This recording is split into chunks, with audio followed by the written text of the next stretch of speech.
The first thing you'll need is a good sturdy box. A box cutter or an X-Acto knife and a steel ruler or scissors. Cut off the end tabs and save these for later. You can use them on a different project. For this book, you will need 2 pieces 5 inches by 7 inches. Remove any manufacturer's glue.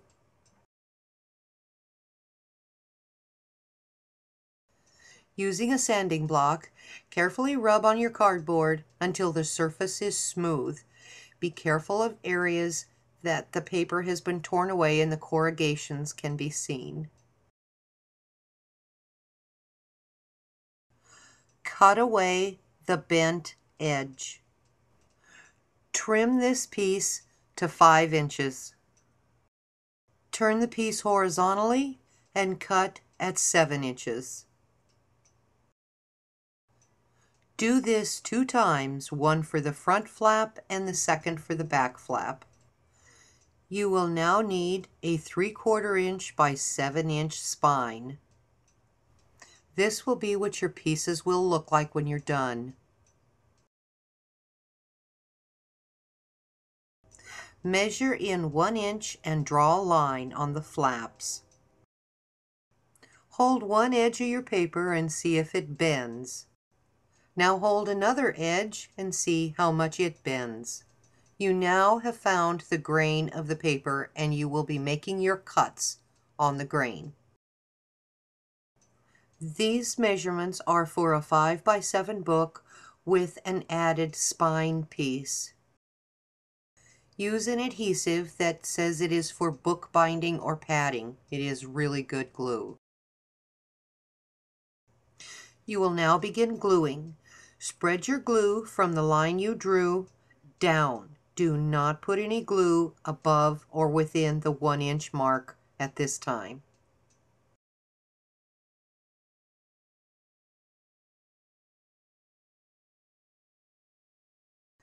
You will now adhere your paper, making sure you have a 1/2 inch on the top and bottom and the sides, using a bone folder to spread out any bubbles.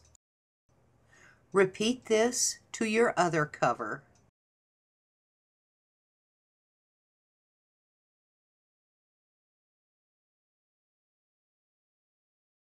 Now you're going to glue the spine piece paper only.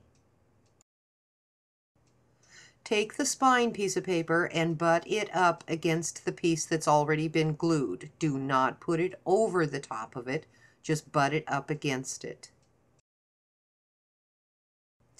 You will now do the same with the other side. Butt the spine piece up against your cover paper and adhere well.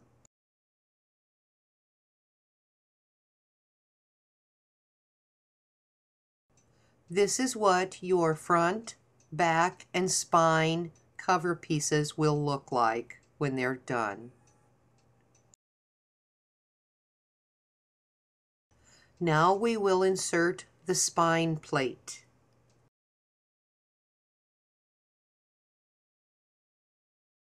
When adhering the spine plate, make sure there is equal distance between the front and the back.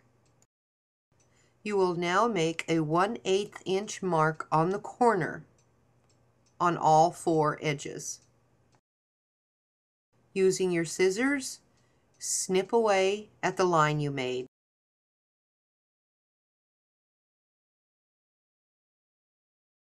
You should have enough glue in your brush.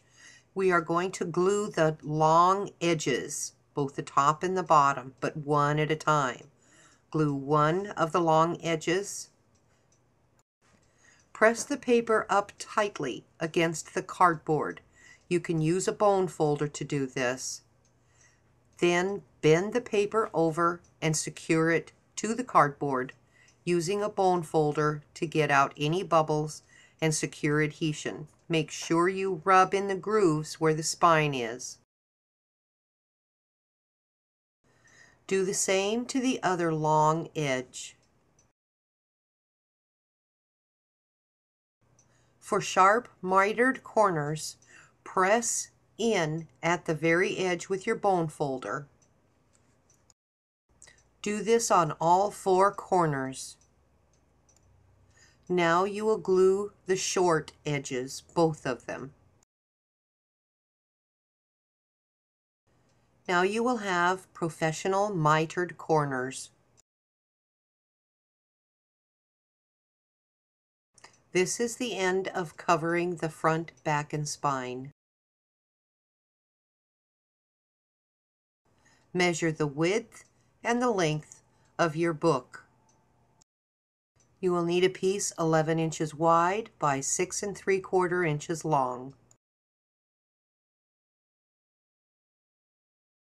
For ribbon length, place a piece about 2 inches long at the top and extend it over the paper. Do not glue the paper yet, and then cut your tail off about 2 inches below. Using sticky strip or some really good strong adhesive, put it on the ribbon that's going to be inside the book. Press the ribbon in place using a bone folder.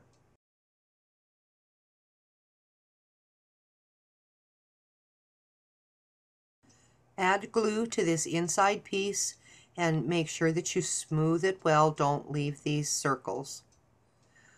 Add the inside piece to your book and press it well. Make sure you go in the wells where the spine is. Bend the book and see if there's any places where the paper is coming away. If not, it's fine.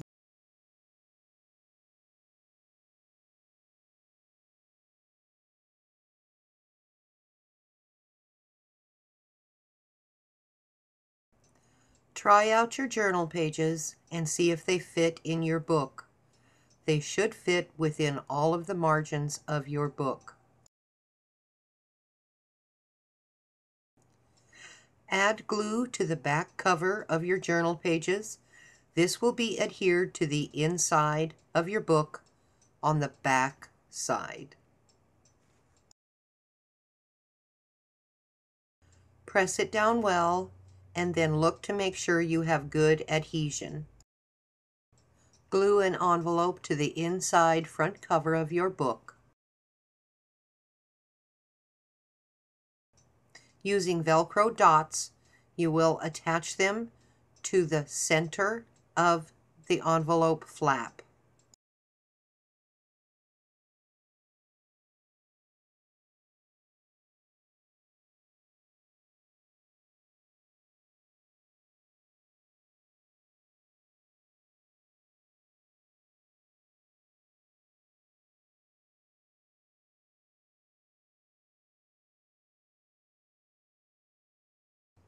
Now decorate the outside of your journal and you're done.